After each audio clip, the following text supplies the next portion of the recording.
Pant shirt में मौजूद अगर मैं खुशामद लेना स्टाइलिशमेंट का बयान दूसरी तरफ क्या लगा। यहाँ पर तो बहुत सारे लोगों ने और बहुत सारी कुव्वतों ने पर पुर्जे निकालना शुरू कर दिए। सुप्रीम कोर्ट के एक फैसले के अंदर इस बात का इजहार हुआ कि जनाब 9 मई में मुलव्वस मुल्ज़िमान को किसी भी तरह की कोई रिलीफ मिल सकता है या उनको ईद से पहले उनकी रिहाई के कुछ इम्कानात पैदा हो सकते हैं। यहाँ पर तो जनाब लोगों ने जश्न ही मनाना शुरू कर दिया और इसको इस्टेब्लिशमेंट की कमजोरी से ताबीर करते हुए अपने तौर पर कुछ अहम फैसले भी लेना शुरू कर दिए। खासतौर पर खैबर पख्तूनख्वा तो इस हवाले से बाजी ही लेता हुआ नजर आ रहा है और इस्टेब्लिशमेंट को कमजोर जानते हुए खैबर पख्तूनख्वा की हुकूमत की तरफ से इस्टेब्लिशमेंट पर एक ऐसा कारी वार किया गया है जो इस्टेब्लिशमेंट मेरा ख्याल है कि किसी भी तौर पर इसको फरामोश नहीं कर सकती। वो तमाम लोग जो 9 मई के वाकयात में मुलव्वस थे, तकरीबन 600 के करीब ऐसे मुकदमात हैं जो खैबर पख्तूनख्वा के मुख्तलिफ पुलिस स्टेशन में दर्ज हैं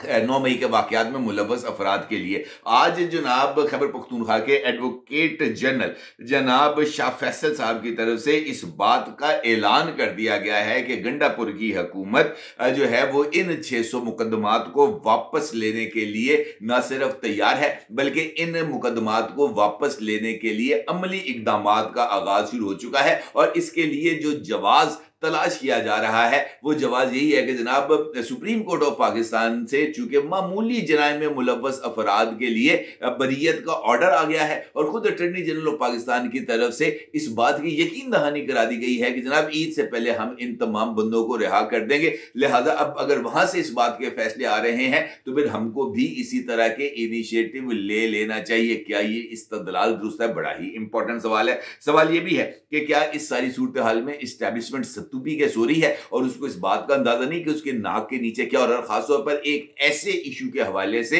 जो उनके दिल के बहुत ही ज्यादा करीब है। बल्कि अगर मैं ये कहूं कि वो इस वक्त इस्टेब्लिशमेंट का पॉइंट ऑफ कंसर्न नंबर 1 है तो ये कहना भी कुछ ज्यादा गलत नहीं होगा। क्या इस्टेब्लिशमेंट को इसका अंदाजा नहीं कि उसकी पीठ पीछे कौन कौन से गुल खिलाए जा रहे हैं और क्या इसके अगराजो मकासद है? क्या उनको इस बात का अंदाजा नहीं कि इस सारे अमल को किस तरीके से रोका जाएगा और इसके लिए कौन कौन सी कुव्वतों को बुरुए कार लाया जाएगा? क्योंकि इस हवाले से भी एक इंपॉर्टेंट एस्पेक्ट सामने आया है। वो एस्पेक्ट कौन सा है? इंपॉर्टेंट सूरत हाल है, इसके ऊपर आपके साथ बात करूंगा और कुछ इंपॉर्टेंट पहलुओं को आपकी खिदमत में पेश करने की कोशिश करूंगा। लेकिन उससे पहले इसी मामले से जुड़ा यानी फौजी अदालतों से जुड़ा कल के फैसले के ऊपर होने वाली एक बहस का आपके साथ जिक्र करना बहुत ही ज्यादा जरूरी है। क्योंकि ये जो मामला जब आया था हमारे सामने फौजी अदालतों के हवाले से तब ये ऑर्डर सामने आया था जिसमें इस बात का जिक्र किया जा रहा था कि जनाब ये जो मुकदमात हैं जिन लोगों को मामूली जराइम में सजाएं हुई हैं उनको ईद से पहले रिहा कर दिया जाएगा। और अटॉर्नी जनरल ऑफ पाकिस्तान ने इस हवाले से आगाह किया था कि 20 के करीब ऐसे लोग हैं जिनको मुमकिन तौर पर कम जराइम या कम नौयत की सजा हुई होगी फौजी अदालतों से या वो मुकदमात में बरी होंगे, लिहाजा उनके लिए रिहाई की बात की जा सकती है। और इसके ऊपर जो एक मशरूत ऑर्डर था वो कल जारी किया गया था। आज इस ऑर्डर की कुछ तफसीलात सामने आई हैं और इस ऑर्डर को रिवाइज भी किया गया है और इसके तहत इस बात का जिक्र किया गया है कि जनाब वो तमाम मुल्ज़मान जिनको फौजी अदालतों की तरफ से 3 साल तक की सजा हुई है उसकी details supreme court of Pakistan में जमा कराई जाएंगी। ना सिर्फ ये बल्कि इसके साथ साथ अटॉर्नी जनरल ऑफ पाकिस्तान ने भी अपने प्रीवियस मौक़िफ़ के अंदर कुछ तब्दीली लाते हुए इस बात का इजहार किया है कि जनाब जिन लोगों की रिहाई के हवाले से हम बात कर रहे हैं उनकी रिहाई chief of army staff general Asim Munir साहब की तौसीक से मशरूत है और जब तक वो इस रिहाई की तौसीक नहीं करेंगे उस वक्त तक इन लोगों को रिहा नहीं किया जाएगा। और इसी नुक्ते के ऊपर जो सुप्रीम कोर्ट ऑफ पाकिस्तान है वहां पर इस हवाले से जिक्र किया गया कि जनाब क्या इन लोगों को जमानत नहीं दी जा सकती, जिस पर अटॉर्नी जनरल ऑफ पाकिस्तान ने बुए बारियां बंद कर दी और इस बात का वाज़ेह तौर पर ऐलान कर दिया कि आर्मी एक्ट के तहत मिलने वाली सजाओं में जमानत की कोई गुंजाइश नहीं है। यानी वो तमाम मुल्ज़मान जिनको आर्मी एक्ट के तहत सजाएं दी जाएंगी उनकी सजाओं के खिलाफ अपील तो हो सकती है लेकिन उन सजाओं के ऊपर मुल्ज़मान को जमानत के ऊपर किसी भी तौर पर रिहा नहीं किया जा सकता। इसका मतलब यह है कि जब तक अपीलों का फैसला नहीं होगा ये मुल्ज़मान जनाब सेफ कस्टडी में ही मौजूद रहेंगे और उनके बाहर आने का कोई इम्कान नहीं। तो फिर सवाल यह है कि इस फैसले को किस तरीके से जनाब खैबर पख्तूनख्वा की हुकूमत ट्विस्ट करके अपने मामले में इस्तेमाल करी है और इसका ताल्लुक भी एक इंपॉर्टेंट फैसले से। आपको याद है कि जिस वक्त फौजी अदालतों का मामला एक वक्फे के बाद दोबारा समाअत के लिए मंजूर हुआ था। उस मौके पर खैबर पख्तूनख्वा की हुकूमत की तरफ से इस बात का इजहार किया गया था कि वो इस मामले में अब मजीद फरीक नहीं बनना चाहते और वो अपनी इस दरख्वास्त को वापस लेना चाहते हैं, क्योंकि उनके नज़दीक, खैबर पख्तूनख्वा की मौजूदा हुकूमत के नज़दीक, ये जो 9 मई का वाक़या है ये एक फॉल्स फ्लैग ऑपरेशन है और इसका मतलब पाकिस्तान तहरीके इंसाफ को जो है वो नुकसान पहुंचाना था। और इस हवाले से एक जो है ना, जिसे हम कह सकते हैं कि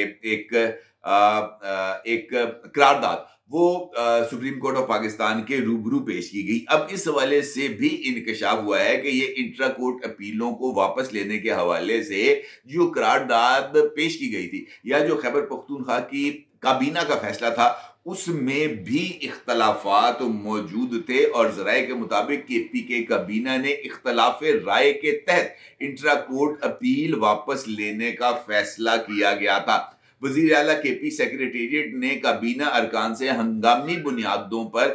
जो एक सर्कुलर होता है ना, सर्कुलेशन समरी, उसके तहत इस सर्कुलर की मंजूरी लेने की कोशिश की थी और इंट्रा कोर्ट अपील वापस लेने के लिए KPK के काबीना के वुज़रा ने समरी पर दस्तखत दिए गए थे। ज़राए का ये बताना है कि दस्तखत करने वालों ने अरशद अयूब, शकील अहमद, फजल हकीम खान, आकिबुल्ला खान, मीना खान, नज़ीर अहमद अब्बासी और सैयद कासिम अली शाह और मोहम्मद जुबैर शाह शामिल थे। ये वो लोग थे जिन्होंने इस बारे में अपनी राय दी थी कि जनाब हमें ये जो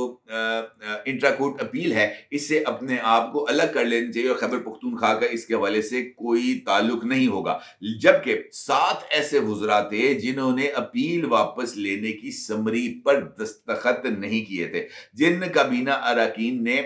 ये समरी वापस लेने पर दस्तखत नहीं किए थे उनमें अदनान कादरी, मोहम्मद सज्जाद, फजल शकूर और पख्तून यार खान शामिल हैं। इसके अलावा आफ्ताब आलम आफरीदी, खलीकुर रहमान और फैसल खान ताराकई भी दस्तखत ना करने वालों में शामिल हैं। इसका मतलब यह है कि अगर दस्तखत करने वालों में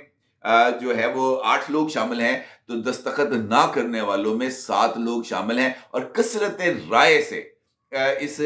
समरी की मंजूरी दी गई थी। और इसका मतलब यह है कि इंट्रा कोर्ट अपील को वापस लेने की वजह से खैबर पख्तूनख्वा की काबीना में इख्तलाफात मौजूद हैं और इसका मतलब ये भी है कि खैबर पख्तूनख्वा की काबीना के अरकान इस बात का अंदाज़ा रखते हैं कि जनाब अगर इस मामले को हद से आगे बढ़ाया गया, अगर पाकिस्तान की इस्टेब्लिशमेंट के साथ हद से ज़्यादा मुहाज़रे करने की कोशिश की गई और ख़ासतौर पर 9 मई के वाक़यात के ऊपर उनके साथ किसी भी तरह की हील उलझत करने की कोशिश की गई तो उसके संगीन नताइज बरामद हो सकते हैं। और यही वजह है कि ये जो फैसला 600 मुकदमात की वापसी का है इसके ऊपर भी कुछ बड़े क्वेश्चन मार्क्स लगे हैं, क्योंकि इस फैसले की भी हतमी तौर पर मंजूरी खैबर पख्तूनख्वा की काबीना ने देनी है और खैबर पख्तूनख्वा की काबीना अगर इंट्रा कोर्ट अपील वापस लेने के मामले पर इख्तलाफात का शिकार हो सकती है तो क्या वजह है कि वो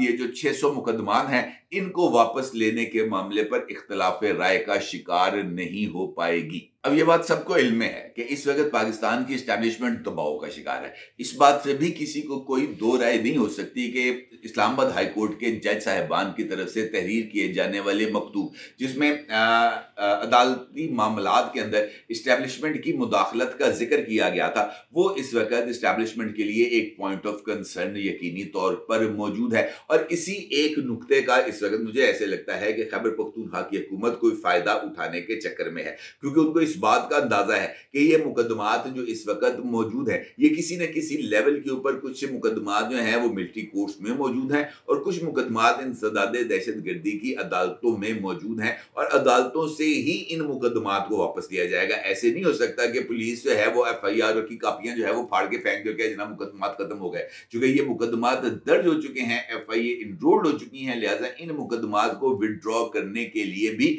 अदालती चैनल्स को ही इस्तेमाल किया जाएगा। लिहाजा यही वो नुक्ता है, यही वो मौका है जिसको खैबर पख्तूनख्वा की गंडापुरी हुकूमत ने गनीमत जानते हुए कारी-वार करने का फैसला किया, क्योंकि उनको इस बात का अंदाजा है कि खैबर पख्तूनख्वा के अंदर वैसे ही इस वक्त फितना इमरानिया बहुत ही ज्यादा जोशो खरोश से मौजूद है। लिहाजा इस मौजूदगी में, यानी इमरानिया वायरस की मौजूदगी में, वो अपने लिए बहुत सी गुंजाइशें हासिल कर सकते हैं और पेशावर हाई कोर्ट से दिए जाने वाले मुतअद्दिद फैसले इस बात की तरफ इशारा कर रहे हैं कि जनाब किस किस तरीके से इमरान खान की पेशावर हाई कोर्ट से और दीगर अदालतों से सहूलतकारी होती रही है। लिहाजा खैबर पख्तूनख्वा की हुकूमत को इस बात का अंदाजा है कि एस्टैब्लिशमेंट इस वक्त कमजोर विकेट पर मौजूद है। उन्हें इस बात का अंदाजा है कि एस्टैब्लिशमेंट इस वक्त जो है वो कमजोरी का शिकार हो चुकी है, और उनको इस बात का भी अंदाजा है कि अगर इस मौके से फायदा ना उठाया गया तो फिर ये तमाम लोग जो इस वक्त शिकार हो चुके हैं 9 मई के वाकयात से, और अली अमीन गंडापुर साहब जिन्होंने पहली मर्तबा हल्फ लेते साथ ही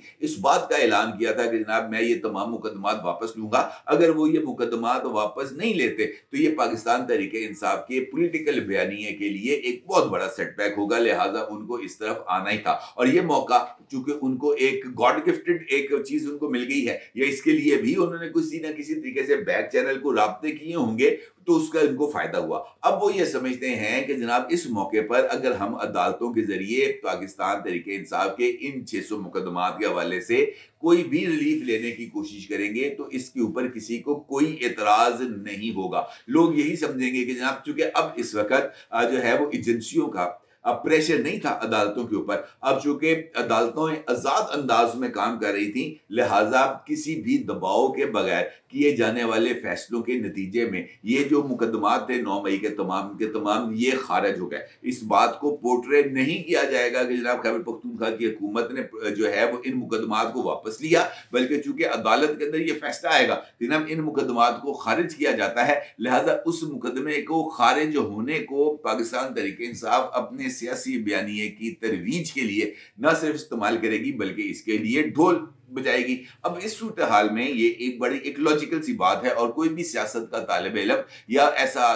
ऐसे लोग जो पावर पॉलिटिक्स पर यकीन रखते हैं उनको इस बात का 100% अंदाजा है कि जनाब सियासत के अंदर या वो तमाम कुव्वतें जो किसी ना किसी तरीके से सियासी मैदान में एक्टिव होती हैं, उनके नजदीक इस सियासी मौके को जाया करना एक बहुत बड़ी हमाकत होगी। लिहाजा वो हमाकत तो कर नहीं सकते। सवाल ये अपनी जगह पर मौजूद है कि क्या इस्टेब्लिशमेंट इस सारी सूरत हाल से ना वाकिफ है, क्या वो सतूपी के सोए हुए हैं, क्या उनको इस बात का अंदाजा नहीं कि जनाब ये खुद उनके यानी पाकिस्तान की इस्टेब्लिशमेंट के बयानिए के लिए एक बहुत बड़ा सेटबैक है, और ये एक ऐसा बयानिया है जिसका इजहार कोर कमांडर्स कॉन्फ्रेंस के लेवल पर एक से ज्यादा मरतबा किया गया, कम से कम 4 मरतबा किया गया, और उसके ऊपर प्रेस कॉन्फ्रेंसेस भी की गई। अब अगर ये तमाम लोग जो है वो बरी हो जाते हैं या ये तमाम लोगों के खिलाफ मुकदमात सिर्फ खैबर पख्तूनख्वा की हदूद में खारिज हो जाते हैं, तो फिर पाकिस्तान की जो सबसे बड़ा इदारा है सिक्योरिटी से वाबस्ता, उसका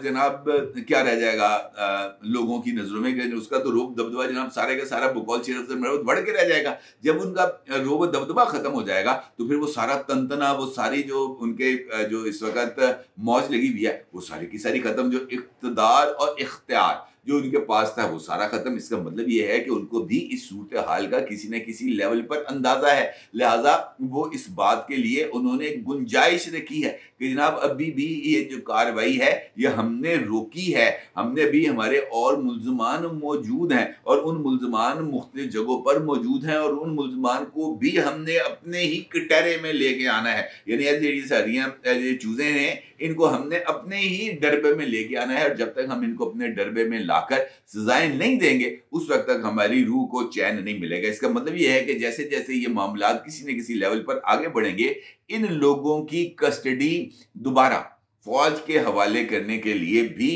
जो कार्रवाइयां हैं वो किसी न किसी लेवल पर आगे बढ़ेंगी, क्योंकि अभी तक तो ये जो आर्मी एक्ट के तहत सिविलियन के ट्रायल को के ऊपर एक स्टे ऑर्डर है, मामला जहां पे हैं वहां पर रुके हुए हैं, लेकिन कल को अगर ये स्टे ऑर्डर खत्म हो जाता है तो फिर उसका नतीजा ये नहीं निकलेगा कि इन लोगों को जो है वो रिहा कर दिया जाएगा, या ये नहीं निकलेगा कि जनाब इन लोगों के खिलाफ किसी तरह की